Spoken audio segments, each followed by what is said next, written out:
Saudari dan saudara yang terkasih di dalam Tuhan Yesus, marilah kita berdoa.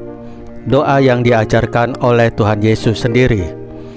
Dalam nama Bapa dan Putra dan Roh Kudus. Amin. Bapa kami yang ada di surga, dimuliakanlah namamu. Datanglah kerajaan-Mu, dan jadilah kehendak-Mu di atas bumi seperti di dalam surga. Berilah kami rezeki pada hari ini, dan ampunilah kesalahan kami, seperti kami pun mengampuni yang bersalah kepada kami. Dan janganlah masukkan kami ke dalam pencobaan, tetapi bebaskanlah kami dari yang jahat. Ya Roh Kudus, hadirlah saat ini untuk memimpin dan membimbing kami dalam membaca firman Tuhan Yesus dan merenungkannya, sehingga kami dapat mengerti maknanya dan dapat kami laksanakan dalam hidup kami sehari-hari di tengah masyarakat kami. Pembacaan Injil Lukas bab 2 ayat 16 sampai dengan ayat 21. Refleksi tahun 2024. Lalu mereka cepat-cepat berangkat dan menjumpai Maria dan Yusuf dan bayi itu yang sedang berbaring di dalam palungan. Dan ketika mereka melihatnya, mereka memberitahukan apa yang telah dikatakan kepada mereka tentang anak itu. Dan semua orang yang mendengarnya heran tentang apa yang dikatakan gembala-gembala itu kepada mereka. Tetapi Maria menyimpan segala perkara itu di dalam hatinya dan merenungkannya. Maka kembalilah gembala-gembala itu sambil memuji dan memuliakan Allah, karena segala sesuatu yang mereka dengar dan mereka lihat, semuanya sesuai dengan apa yang telah dikatakan kepada mereka. Demikianlah sabda Tuhan. Terpujilah Kristus. Saudari dan saudara yang terkasih di dalam Tuhan Yesus, menjelang tahun 2024 ini, kita dapat merenungkan tujuan dan rencana yang ingin kita capai untuk pertumbuhan pribadi, keluarga, lingkungan, dan pelayanan-pelayanan kita kepada Tuhan. Apakah itu mengembangkan rohani yang lebih baik, baik itu pribadi atau antar anggota keluarga, atau lebih aktif terlibat dalam pelayanan lingkungan, gereja, atau melibatkan diri dalam tindakan kasih terhadap sesama? Marilah kita menetapkan komitmen dan mengikuti rencana Tuhan Yesus.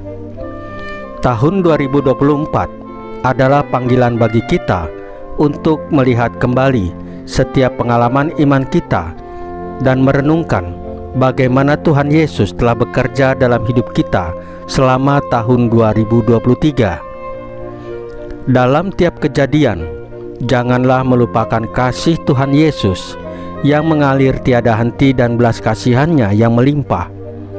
Mari mengambil waktu untuk merenungkan tanda-tanda kehadiran Tuhan Yesus dalam hidup kita yang seringkali terlihat secara sederhana namun memiliki makna yang mendalam. Sebagai umat Katolik, panggilan kita adalah untuk hidup dalam kasih, menghormati sesama, dan menjalankan perintah-perintahnya. Di tahun 2024, marilah kita melangkah maju dengan semangat baru untuk menyentuh hati orang lain dan menunjukkan kasih Allah kepada dunia ini. Mari berkomitmen untuk berdoa dan merenungkan secara rutin, mempelajari dan melaksanakan firman-firman Tuhan Yesus, dan membawa kehadiran Tuhan Yesus dalam hidup kita sehari-hari. Di tahun 2024 ini nanti, dalam setiap langkah hidup kita, baik ketika kita berjalan di atas puncak kehidupan kita, ataupun ketika kita melintasi palung kegelapan hidup kita, yakinlah bahwa Tuhan Yesus selalu bersama kita. Bersama Tuhan Yesus, kita mampu mengatasi rintangan dan menemukan sukacita sejati dalam hidup kita. Bersama-sama, mari kita menorehkan cerita kehidupan kita sepanjang tahun 2024 nanti ini yang terang benderang, yang menginspirasi orang lain untuk menemukan dan merasakan kasih Allah secara nyata di dalam hidup mereka. Saudari dan saudara yang terkasih di dalam Tuhan Yesus, Marilah kita berdoa. Ya Tuhan Yesus, di tahun 2024 ini kami letakkan segala hidup, harapan, impian, berkat-berkat kepada Engkau sebagai Tuhan dan Juru Selamat kami. Kami percaya bahwa Engkau selalu berjalan bersama kami. Salam Maria, penuh rahmat, Tuhan sertamu. Terpujilah Engkau di antara wanita, dan terpujilah buah tubuhmu Yesus. Santa Maria Bunda Allah, doakanlah kami yang berdosa ini, sekarang dan waktu kami mati. Ya Tuhan Yesus, tambahkanlah iman kami hanya kepadamu saja, karena hanya Engkaulah Tuhan dan Juru Selamat kami satu-satunya, tidak ada yang lain. Dalam nama Bapa dan Putra dan Roh Kudus. Amin. Saudari dan saudara yang terkasih di dalam Tuhan Yesus, bacaan firman dan renungan hari ini sudah selesai. Tuhan Yesus memberkati kita semua.